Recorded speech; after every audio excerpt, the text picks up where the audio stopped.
Hi, thank you for tuning in to the first Hurricane Tracker app video update for the 2014 Atlantic hurricane season. This video is being recorded Tuesday, May 27th at about 2:20 p.m. Eastern Daylight Time.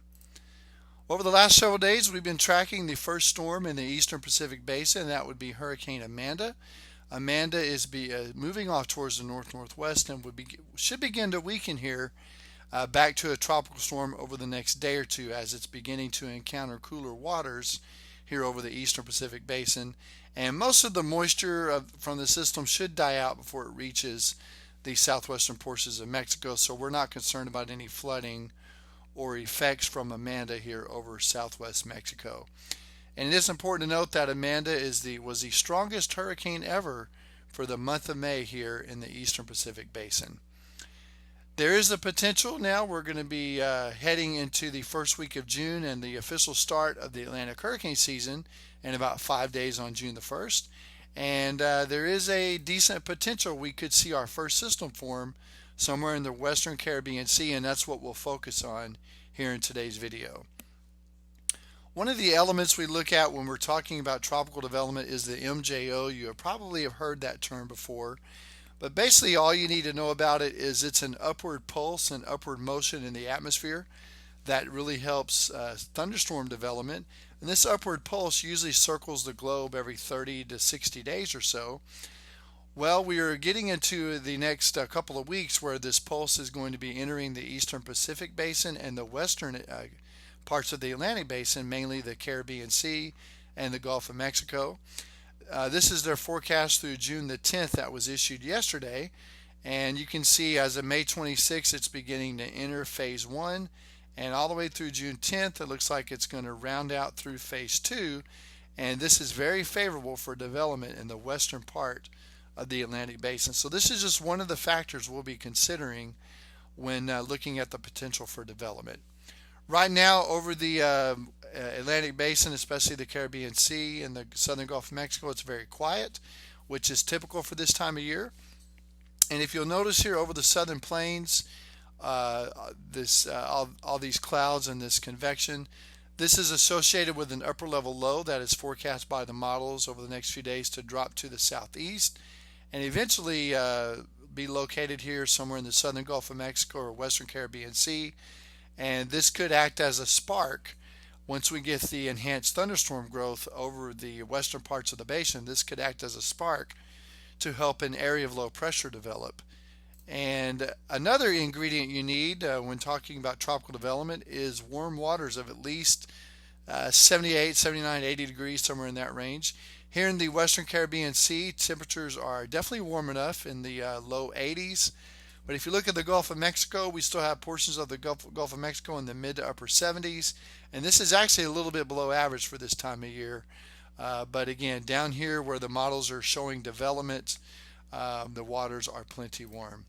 Let's start out with the models. If you've been following us here at the Hurricane Tracker app over the last 5 to 6 days, we've been posting information. These models have been very accurate, very persistent in developing an area of low pressure and possibly even a tropical system here in the Western Caribbean. So we'll take a closer look at the models. If you've never seen this image before, the areas here in red are areas of higher pressure, and the areas of blue up here are areas of lower pressure. Of course, when you're looking at tropical development, you definitely need areas of lower pressure to help systems develop, as when the pressures are high, it's hard to get a low pressure to actually form and develop. So I'm going to put the GFS model in motion. This is what it looks like today. And over the next few days, you'll notice that it becomes blue here over the Western Caribbean Sea and southern Gulf of Mexico. That indicates lowering of pressures. And once we get into next week on Monday, June the 2nd, you'll start to see that the GFS develops an area of low pressure, which it has done now for many, many runs in a row, developing an area of low pressure just east of Belize, and then lifts it north towards the eastern Gulf Coast. I'm going to continue putting this run into motion. As you can see, as we get into Tuesday, Wednesday, we have maybe a tropical depression here off the northern tip of the Yucatan Peninsula. And if the system does develop, it would likely move to the north.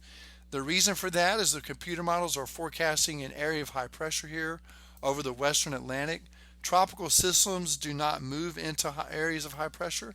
They tend to move around them. So this area of high pressure would act as a wall and would basically shut the door on a path for a developing system to move out to sea. So if something does develop, we are very concerned it could move north and affect the eastern portions of the Gulf of Mexico. Continuing with the run, the GFS strengthens it a little bit more into a weak to moderate tropical storm with an eventual landfall around June 6th, 7th here along the northeastern Gulf Coast. Please don't pay close attention to the exact details at this point, as it's still several days out and the models will change. But what's important to note is the models have been very consistent with this pattern over the last several days. One of the other major models, the CMC Canadian model, it's as far as today, May 27th, showing lots of high pressure here over the portions of the western Atlantic. And we're going to put this model into motion, and you'll see that it begins to lower the pressures here just like the GFS does over the western Caribbean Sea.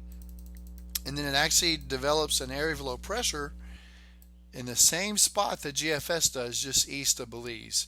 The Canadian model is also trying to show development in the southern Bay of Campeche, but that could actually be what we call a phantom storm. But nonetheless, the model is seeing increasing activity here in this part of the basin, which would be representative of the pulse of the MJO moving eastward across the globe.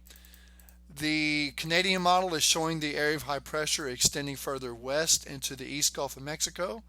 And if the Canadian forecast is right, this would be more of a northwesterly track into the western Gulf of Mexico.